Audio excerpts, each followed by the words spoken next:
प्रयागराज के महाकुंभ में मौनी अमावस्या के दिन जिस तरह से घटना हुई और घटना में 30 से ज़्यादा लोगों की मौत हो गई है।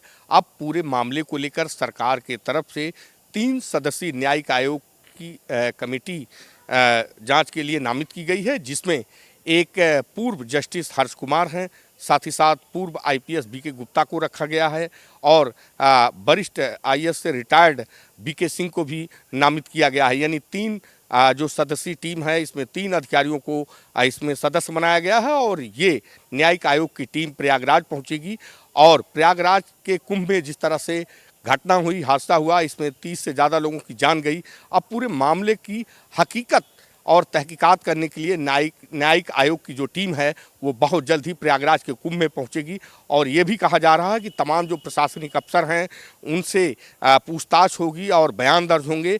कई बिंदुओं को लेकर न्यायिक अधिकारी जांच करेंगे, ये सदस्य के टीम के लोग, ताकि प्रयागराज के कुंभ में जो घटना हुई है उसकी असल वजह पता चल सके। साथ ही साथ न्यायिक आयोग के सदस्यों को 1 महीने के अंदर यानी 30 दिन में अपनी जो जांच रिपोर्ट है वो सरकार को सौंपनी है।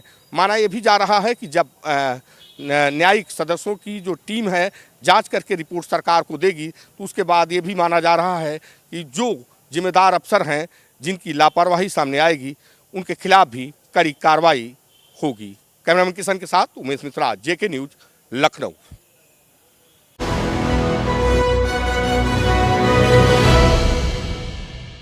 राजधानी दिल्ली में विधानसभा चुनाव होने में महज अब 6 दिन से कम का समय बचा है और ऐसे में दिल्ली में विधानसभा चुनाव एक बार फिर से जीतने के लिए दिल्ली की सत्ताधारी आम आदमी पार्टी फिर से लगातार एड़ी से चोटी तक का जोर लगाती हुई दिखाई दे रही है। और ख़ास तौर पर दिल्ली में वोटर्स को साधने के लिए, वोटर्स को लुभाने के लिए लगातार कई योजनाओं की घोषणा आम आदमी पार्टी के द्वारा की जा रही है। चाहे फिर वो महिलाओं के लिए योजना हो, चाहे फिर वो बुजुर्गों के लिए योजना हो या फिर नौजवान के लिए योजना हो, लगातार आम आदमी पार्टी की तरफ से कई योजनाओं की घोषणा की गई है। और दिल्ली के चुनाव को जीतने के लिए इसी तरीके की योजनाओं की घोषणा लगातार आम आदमी पार्टी के द्वारा की जा रही है। इसी कड़ी में आपको बता दें कि आज राजधानी दिल्ली में आम आदमी पार्टी के राष्ट्रीय संयोजक अरविंद केजरीवाल ने दिल्ली में एक तबका ऐसा है जो सरकारी आवास में रहते हैं, सर्वेंट क्वार्टर्स में रहते हैं, तो उन लोगों को साधने के लिए, उन लोगों का वोट लेने के लिए, उन लोगों का कहीं ना कहीं अपना पास समर्थन लेने के लिए आम आदमी पार्टी ने एक योजना की घोषणा की है। आप ये कह सकते हैं कि गारंटी दी है। अरविंद केजरीवाल ने आज दिल्ली में जो गारंटी दी है वो तकरीबन 7 गारंटियाँ दी हैं। और जो दिल्ली में सरकारी आवास में जो सर्वेंट काम करते हैं, जो अपने परिवार के साथ रहते हैं, उन लोगों के लिए इन योजनाओं की जो घोषणा है वो आज अरविंद केजरीवाल के द्वारा की गई है। आप अभी भी देख सकते हैं हमारी जो मौजूदगी है वो आम आदमी पार्टी के जो कार्यालय, राष्ट्रीय कार्यालय, उसके बाहर मौजूदगी है। आपको हम बता दें कि जो अरविंद केजरीवाल ने आज योजनाओं की घोषणा की है उसके तहत अरविंद केजरीवाल ने ये कहा है कि जो 7 गारंटियों का ऐलान कर रहा हूँ उसमें सर्वेंट सर्विस पोर्टल जो है वो खोला जाएगा और इस पोर्टल में लोग अपनी सर्विसेज से को जो है वो रजिस्टर करवा सकेंगे। जो काम देने या लेने वाले लोग होंगे वो इससे मदद ले सकेंगे। साथ ही सरकारी स्टाफ कार्ड बनाए जाएंगे और इसके साथ ही सर्वेंट स्टाफ हॉस्पिटल बनाए जाएंगे और इसके अलावा इनके लिए स्वास्थ्य के लिए मोबाइल मोहल्ला क्लिनिक बनाए जाएंगे और इनके वर्किंग आवर्स और शिफ्ट के ऊपर भी नियम और कानून बनाने का बात जो है वो अरविंद केजरीवाल ने किया। और इसके साथ साथ जो सर्वेंट लोग होंगे जो सरकारी आवास में काम करते हैं उनके बच्चों की पढ़ाई के लिए आर्थिक मदद आम आदमी पार्टी ने देने की बात की है। साथ ही जो उनकी बेटियां होंगी उनकी बेटियों के लिए भी जो शादी में जो है वो आर्थिक मदद आम आदमी पार्टी ने देने का ऐलान किया है। यानी आम आदमी पार्टी ने अब एक और दिल्ली के जो तबके के लोग हैं, सरकारी आवास में जो काम करते हैं, उन लोगों के वोट को साधने के लिए अपनी नई योजना की घोषणा कर दी है। वीडियो जर्नलिस्ट बलदेव के साथ उज्जवल कुमार, जेके 24/7 न्यूज़, दिल्ली।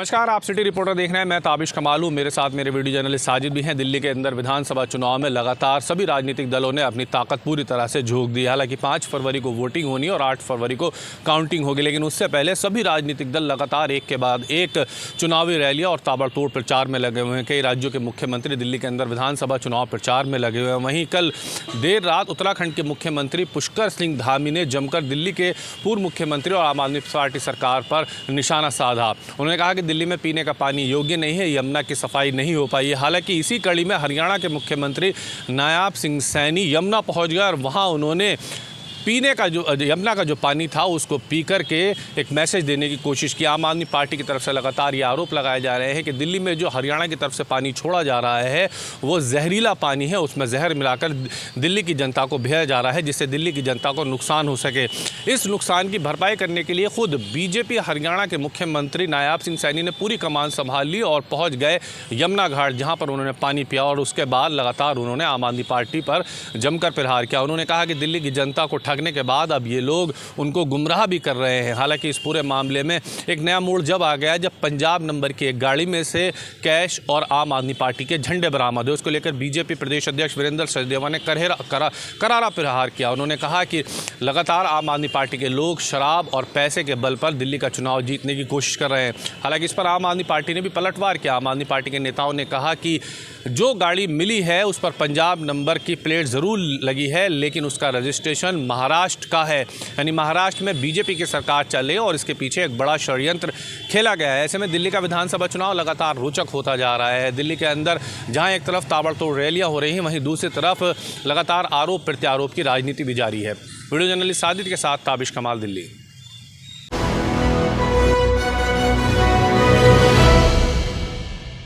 चुनाव से ठीक पहले रायपुर पुलिस ने एक बड़ी कार्रवाई की है। छत्तीसगढ़ में अलग अलग प्रदेशों से रह रहे घुसपैठियों को के ऊपर एक बड़ी कार्रवाई की है। सभी को अलग अलग थाने से आज सिविल लाइन लाया गया, जहां पर ये वेरीफाई किया गया कि ये घुसपैठिए जो है अवैध तरीके से रह रहे थे। इन्हें एक फॉर्म दिया गया और इसमें ये पूछा गया आप कब से रह रहे हैं, क्यों रह रहे हैं, किस लिए रह रहे हैं।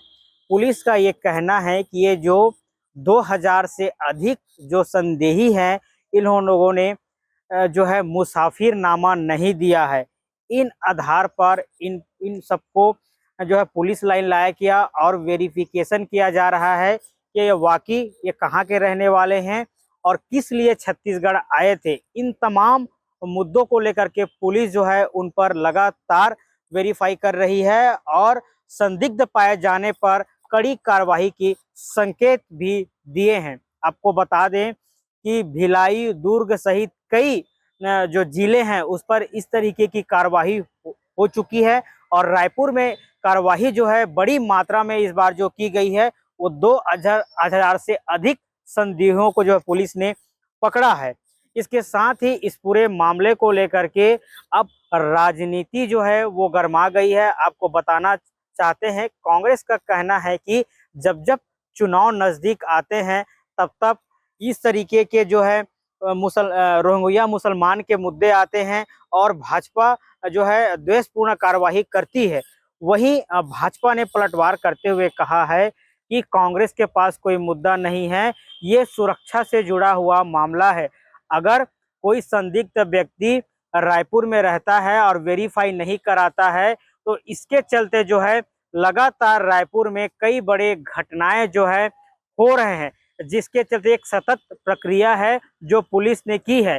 अब कांग्रेस और भाजपा के बीच इस मुद्दे को लेकर के लगातार जो है सियासत जारी है, लेकिन देखा जाए तो पुलिस की एक बड़ी अच्छी कार्रवाई जो है, इन कार्रवाई से जो है देखा जाएगा तो जो क्राइम है, जो चोरी है, ऐसे घटनाओं पे कहीं न कहीं लगाम जरूर लगेगा अगर संदिग्ध पाए जाने पर। कैमरामैन पिंटू देवांगन के साथ शंभू राही, जगह 24 न्यूज, रायपुर।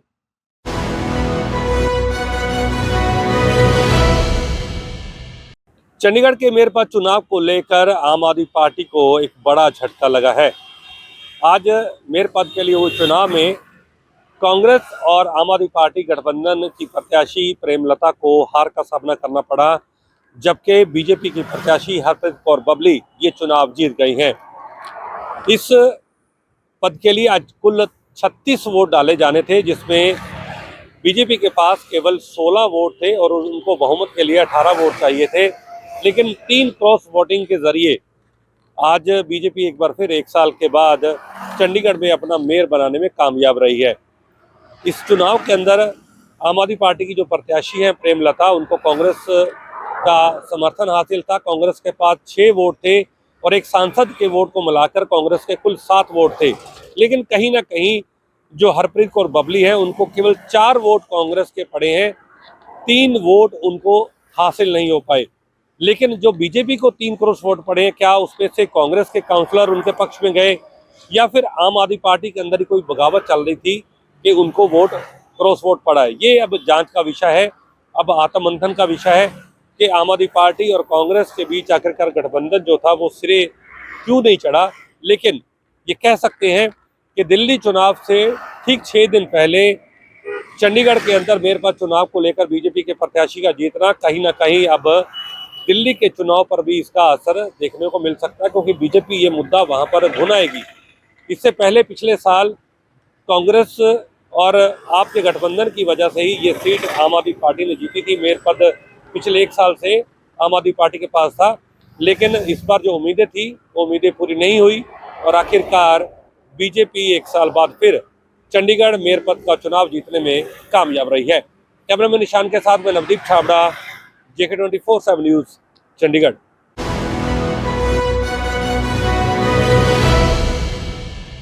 आज सिटी रिपोर्टर में अहम खबर है। हड़कंप मच चुका है लखनऊ में।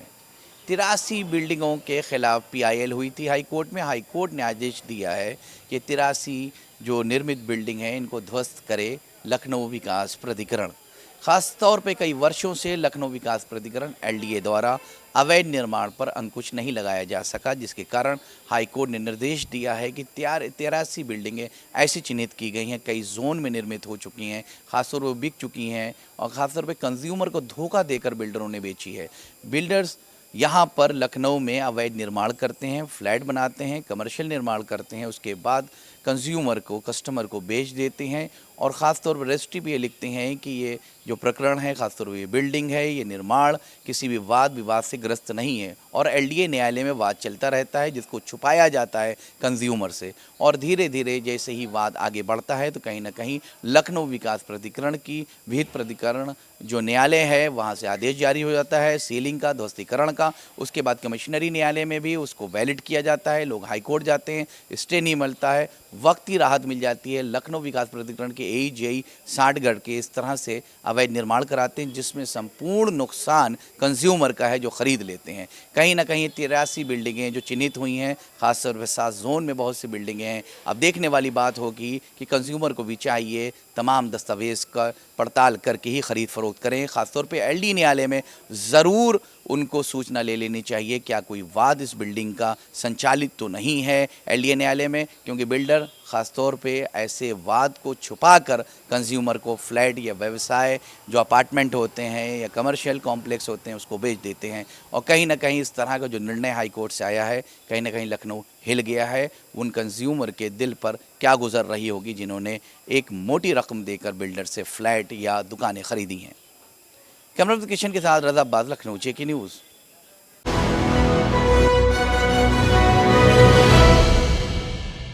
नीतीश राणे के बुर्का बयान पर प्यारे खां का पलटवार। RSS प्रमुख मोहन भागवत के बयान का भी दिया संदर्भ। नमस्कार, आप देख रहे हैं JK 24/7 न्यूज का खास कार्यक्रम सिटी रिपोर्टर। मैं हूं इरशाद अहमद। महाराष्ट्र की सियासत में इस वक्त बुर्का बैन को लेकर घमासान मचा हुआ है। राज्य के मंत्री नीतीश राणे द्वारा 10वीं और 12वीं की परीक्षा में बुर्का पहनने पर पाबंदी लगाने की मांग के बाद विवाद गहराता जा रहा है। दरअसल नीतीश राणे ने स्कूल शिक्षा मंत्री दादा भुसे को एक पत्र लिखकर शिक्षा केंद्रों पर बुर्का पहनने पर रोक लगाने की मांग की थी।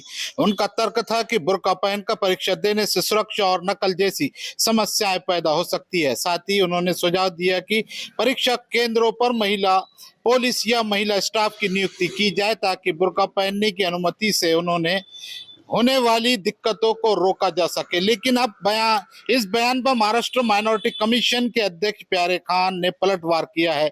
उनका कहना है कि शिक्षा विभाग के नियमों में ऐसा कोई प्रावधान नहीं है कि छात्रों को क्या पहनकर आना चाहिए और क्या नहीं। उन्होंने इस तरह के बयानों को सरकार की छवि खराब करने वाला करार दिया है। प्यारे खान ने क्या कहा, इस पर बात करते हैं। उन्होंने नीतीश राणे को सलाह देते हुए कहा कि इस तरह के गैर जिम्मेदाराना बयानों से बचना चाहिए। अगर बुर्के को लेकर सुरक्षा की चिंता है तो एयरपोर्ट की तर्ज पर स्कैनर जैसी तकनीक की व्यवस्थाएं लागू की जा सकती है। उन्होंने कहा कि कोई भी व्यक्ति अपनी परंपरा और धार्मिक विश्वास के अनुसार वस्त्र धारण कर सकता है। इतना ही नहीं, प्यारे खान ने आरएसएस प्रमुख मोहन भागवत के हालिया बयान का भी जिक्र किया है, जिसमें उन्होंने कहा था कि सिर्फ मंदिर मस्जिद के मुद्दे उठाने से कोई बड़ा नेता नहीं बनता, बल्कि काम करने से नेता बनते हैं। प्यारे खान ने इसी संदर्भ में नीतीश राणे को आईना दिखाते हुए कहा कि उन्होंने विकास पर ध्यान देना चाहिए, ना कि इस तरह के बयानों से विवाद खड़ा करना चाहिए। उन्होंने आगे कहा कि महाराष्ट्र प्रधानमंत्री नरेंद्र मोदी और मुख्यमंत्री देवेंद्र फडणवीस के नेतृत्व में विकास की दिशा में आगे बढ़ रहा है। उन्होंने 15 सूत्रीय कार्यक्रम का जिक्र करते हुए कहा कि सरकार मुस्लिम समुदाय के विकास के लिए काम कर रही है और इस तरह के बयान सिर्फ राजनीतिक माहौल बिगाड़ने की कोशिश है। आखिर में प्यारे खान ने नीतीश राणे से अपील की कि वे ऐसे बयानों से बचे जो समाज में बंटवारा और तनाव पैदा कर सकते हैं। उनका कहना था कि एक जिम्मेदार मंत्री होने के नाते नीतीश राणे को ऐसे बयान नहीं देना चाहिए जो महाराष्ट्र की प्रगति के खिलाफ हो। फिलहाल बुर्का बैन पर सियासत गर्म है। कैमरामैन बाकिर अंसारी के साथ मैं इरशाद अहमद, जगह 24/7 न्यूज, मुंबई।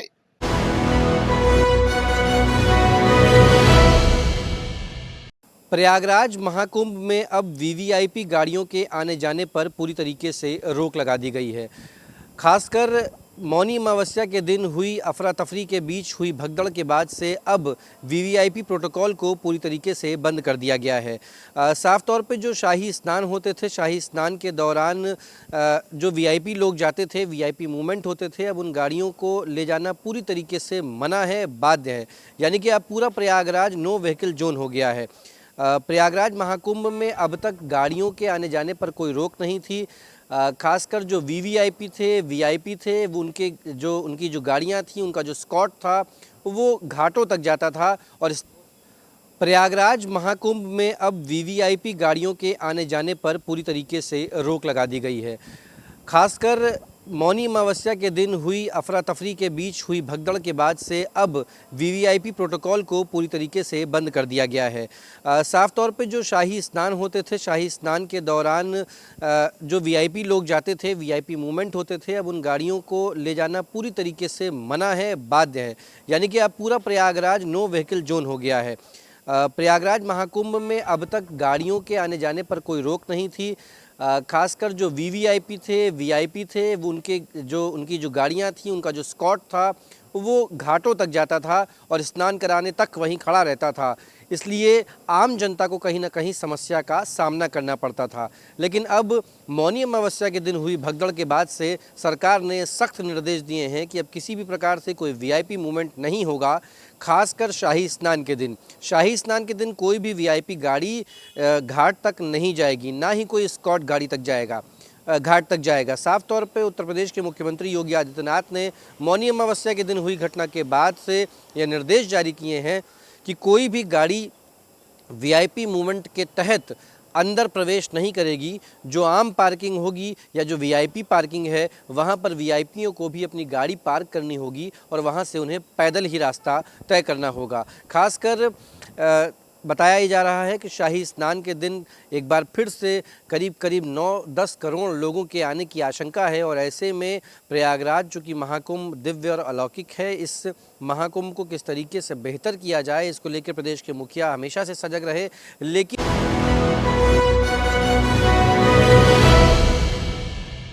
नमस्कार दोस्तों, स्वागत है आपका हमारे विशेष प्रोग्राम सिटी रिपोर्टर में और मैं देहरादून से धीरेन्द्र प्रताप सिंह आपके सामने हाजिर हूँ बड़ी खबर लेकर के।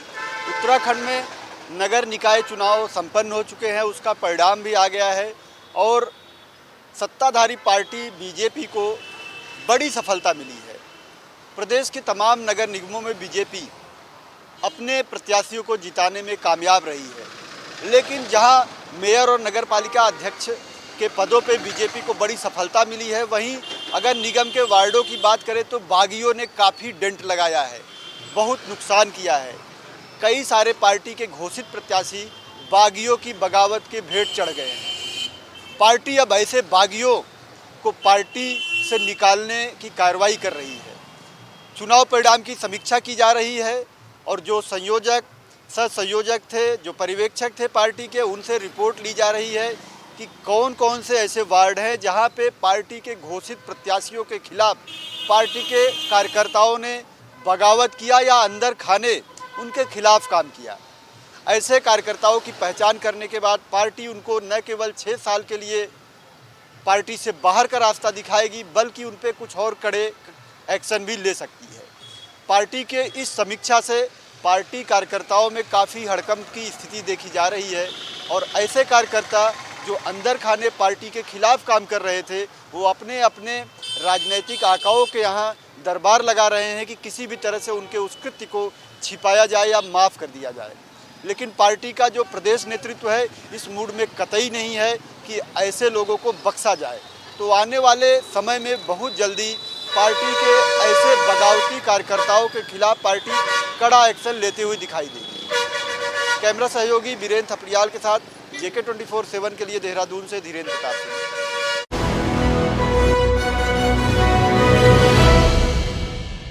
नमस्कार, आप देख रहे हैं हमारा खास कार्यक्रम सिटी रिपोर्ट और मैं हूं धनराज गर्ग, राजधानी देहरादून से। और आज बात करेंगे बड़ी खबर की कि उत्तराखंड की जो शीतकालीन यात्रा चल रही है उसको बढ़ावा देने के लिए लगातार मुख्यमंत्री पुष्कर सिंह धामी प्रयास करते हुए नजर आ रहे हैं, क्योंकि तमाम जो श्रद्धालु आने वाले हैं यात्रा में उनसे भी अपील की गई है कि वो 4 धाम यात्रा में जरूर आएँ।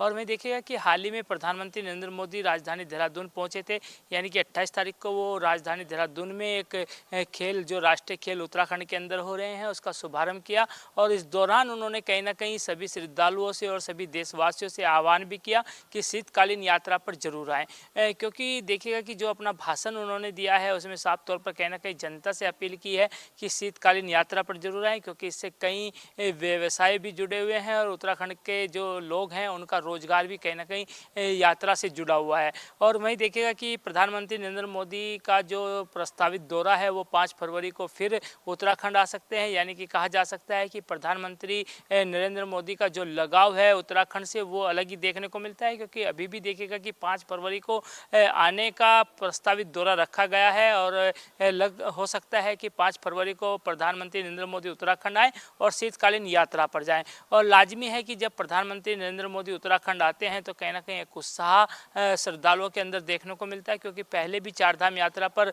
जो है प्रधानमंत्री आ चुके हैं और उसके बाद भी जो ऐतिहासिक यात्रा थी वो देखने को मिली थी। और इस बार भी माना जा रहा है कि जब प्रधानमंत्री नरेंद्र मोदी उत्तराखंड की धरती पर शीतकालीन यात्रा में आएंगे तो लाजमी है कि शीतकालीन यात्रा को भी बढ़ावा मिलेगा और श्रद्धालुओं के अंदर एक अलग ही कहीं ना कहीं उत्साह देखने को मिलेगा। और वहीं देखिएगा कि जब प्रधानमंत्री नरेंद्र मोदी 5 फरवरी को उत्तराखंड आएंगे तो कई परियोजनाओं का शिलान्यास भी यहाँ से वो करते हुए नजर आ सकते हैं, कई योजनाएं उत्तराखंड वासियों को दे सकते हैं। तो कहा जा सकता है कि प्रधानमंत्री नरेंद्र मोदी का जो लगाव है उत्तराखंड से वो एक अलग ही देखने वाला होता है। और प्रत्येक बार जब देखा है कि जब भी प्रधानमंत्री नरेंद्र मोदी कोई भाषण देते हैं या मुख्यमंत्री पुष्कर सिंह धामी भाषण देते हैं तो कहीं ना कहीं उत्तराखंड को अग्रणी राज्यों में रखने की बात वो हमेशा करते हैं। और 2025 का जो दशक होगा वो उत्तराखंड का होगा, ऐसा कहना प्रधानमंत्री नरेंद्र मोदी का है। कैमरामैन वीरेंद्र थपलियाल के साथ धनराज गर्ग, JK 24/7 न्यूज़, देहरादून।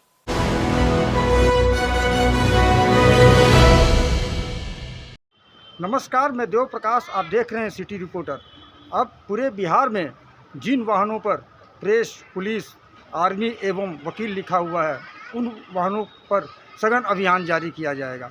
आपको बता दें कि बिहार के DGP, नवनियुक्त DGP विनय कुमार ने एक आदेश जारी किया गया है जिसमें राज्य में किसी भी वाहन पर अगर प्रेस, पुलिस, वकील एवं आर्मी लिखा हुआ है उस वाहन को जांच करने का आदेश दिया गया है। DGP विनय कुमार ने आदेश पारित कर पूरे राज्य के वरीय पुलिस अधिकारी, SP, SSP एवं वरिष्ठ पदाधिकारियों को एक आदेश दिया है कि बिहार में पूरे राज्य में कहीं किसी भी वाहन पर अगर प्रेस, पुलिस, वकील एवं आर्मी लिखा हुआ है उस वाहन की जांच की जाए। डीजीपी विनय कुमार ने बताया कि जिस प्रकार से देखा गया है कि जिन वाहनों पर प्रेस, पुलिस, आर्मी या वकील लिखा हुआ है उस पर पुलिसकर्मी या पत्रकार नहीं रहते हैं, कोई आपराधिक एवं असामाजिक तत्व के आदमी उस वाहन का प्रयोग करते हैं। आपको बता दें कि डीजीपी ने कहा कि जिस वाहन पे प्रेस, पत्रकार और पुलिस लिखा हुआ है उस वाहन पर अगर दोषी पाए जाते हैं जो वाहन चालक हैं उस पर यातायात नियम के द्वारा उस पर उचित कार्रवाई की जाएगी एवं सज़ा दी जाएगी। उन्होंने ये भी कहा कि असामाजिक तत्व एवं अपराधियों के द्वारा अपने वाहन पर पुलिस, पत्रकार, प्रेस और वकील लिखाकर उस वाहन को गलत यूज किया जा रहा है, उससे अपराध किया जा रहा है। इसको अपराध की घटना को रोकने के लिए ये कदम उठाया गया है। पूरे बिहार के पुलिस कर्मियों को यह आदेश दिया गया है कि जिन वाहनों पर पुलिस, प्रेस और आर्मी एवं वकील लिखा हुआ है उस पर सघन अभियान किया जाए और उसको जांच किया जाए और दोषी पाए जाने पर वैसे वाहन चालकों पर यातायात नियम के पालन करते हुए उस पर यातायात नियम के हिसाब से उस पर कानूनी कार्रवाई की जाए एवं सज़ा दिया जाए। ये एक तरह से बिहार के डीजीपी ने बहुत अच्छा कदम उठाया है। इससे पूरे खासकर पुलिसकर्मी, पत्रकार, वकील एवं आर्मी जो लिखकर जो आपराधिक तत्व के वाहन चालक चला रहे हैं उनको ये एक सबक मिलेगी और ये एक अच्छा कदम बताया जा रहा है। कैमरा पर्सन अजय के साथ Dev Prakash, JK 20.27 news, Patna.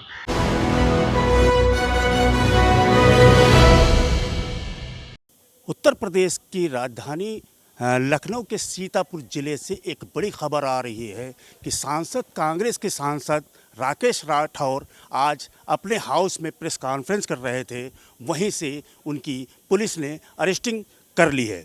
Arresting का कारण ये है कि एक रेप पीड़िता ने उनके ऊपर रेप का आरोप लगाया था, मगर उस आरोप से बचते बचाते ये काफ़ी दिनों से छुप रहे थे। वहीं पुलिस ने उनके ऊपर इनाम घोषित कर दिया। इनाम घोषित करने के बाद भी इनकी तमाम तरह से छानबीन होती रही और उससे ये बचते रहे।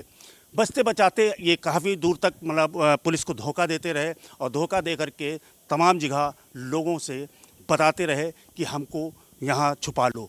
उसके बाद आज ये अपने घर के पास प्रेस कॉन्फ्रेंस कर रहे थे, वहीं पुलिस आती है और इनको अरेस्ट करके थाने ले जाती है। अब देखने वाली बात ये होगी कि जो रेप पीड़िता ने इनके ऊपर आरोप लगाए हैं वो कितने सच्चे और कितने झूठे हैं।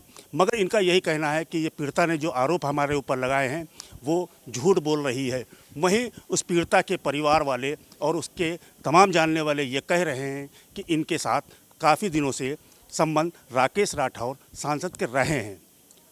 अब बात यहाँ पर यह आती है कि जो पुलिस विवेचना कर रही है, विवेचना करने के बाद कितनी सच्चाई निकल के आती है और उसके बाद इनको सलाखों के पीछे भेजा जाएगा या इनको छोड़ दिया जाएगा, ये वहाँ की पुलिस तय करेगी और तय करने के बाद ही इसके ऊपर आरोप तय होंगे और उसके बाद सलाखों के पीछे भेज दिया जाएगा। कैमरामैन किशन के साथ अशुल सिद्दीकी, JK 24, लखनऊ।